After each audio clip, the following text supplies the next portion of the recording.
আসসালামু আলাইকুম সুপ্রিয় দর্শক, আশা করি সকলে ভালো আছেন। আলহামদুলিল্লাহ আমিও ভালো আছি। প্রিয় দর্শক, আমরা বিভিন্ন রকমের চপ খেয়ে থাকি।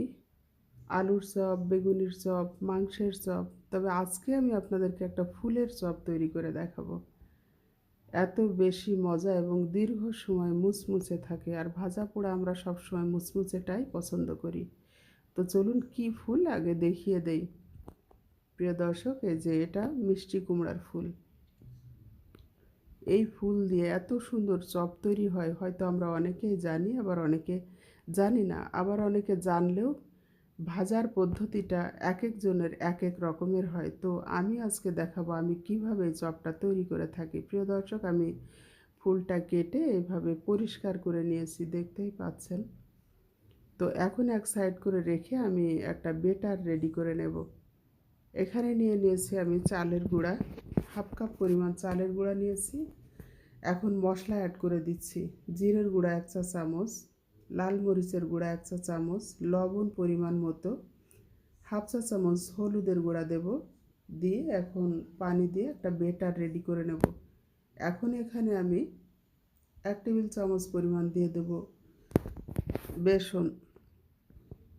বেসনের বদলে যদি বেসন না থাকে সেক্ষেত্রে আপনারা এখানে ময়দা বা আটা দিয়েও কিন্তু চালের গুঁড়ার সঙ্গে মিশিয়ে নিতে পারেন। প্রিয় দর্শক, তো আমার হাতের কাছে বেসনটা ছিল, সেজন্য আমি বেসন দিয়েছি। আবার অনেকে এটা চালের গুঁড়ার সঙ্গে ডিম দিয়েও মিশিয়েও এই চপটা তৈরি করে থাকে। তবে আমি যেটা করছি আমার কাছে মনে হয় এটাই বেশি টেস্টি। আমি ডিম দিয়েও করে দেখেছি, তবে এটাই আমার কাছে সবচেয়ে ভালো লেগেছে। তো এখন আমি চুলায় প্যান বসিয়ে পর্যাপ্ত তেল দিয়েছি। এখন একটা একটা করে ফুল নিয়ে বেটারের ভিতরে ডুবিয়ে আমি চপগুলো ভেজে আপনাদেরকে দেখাচ্ছি। প্রিয় দর্শক, যদি কখনো এই ফুল আপনারা হাতের নাগালে পেয়ে যান, আমি অনুরোধ জানাচ্ছি আপনারা একবার হলেও এই চপটা তৈরি করে খেয়ে দেখবেন যে কতটা মজা।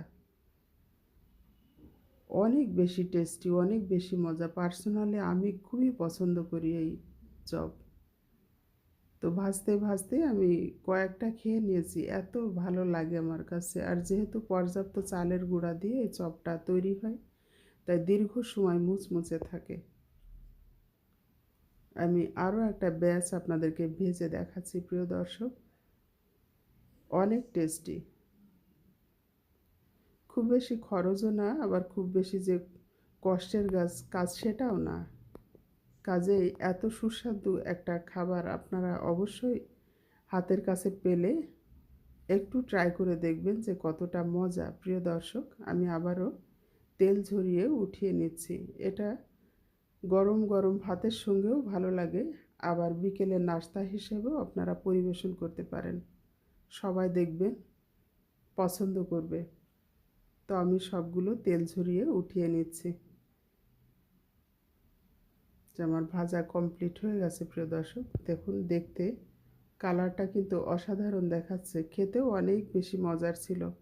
তো এই ছিল আজকের আয়োজন। প্রিয় দর্শক, আশা করছি ভিডিওটা আপনাদের কাছে ভালো লেগেছে।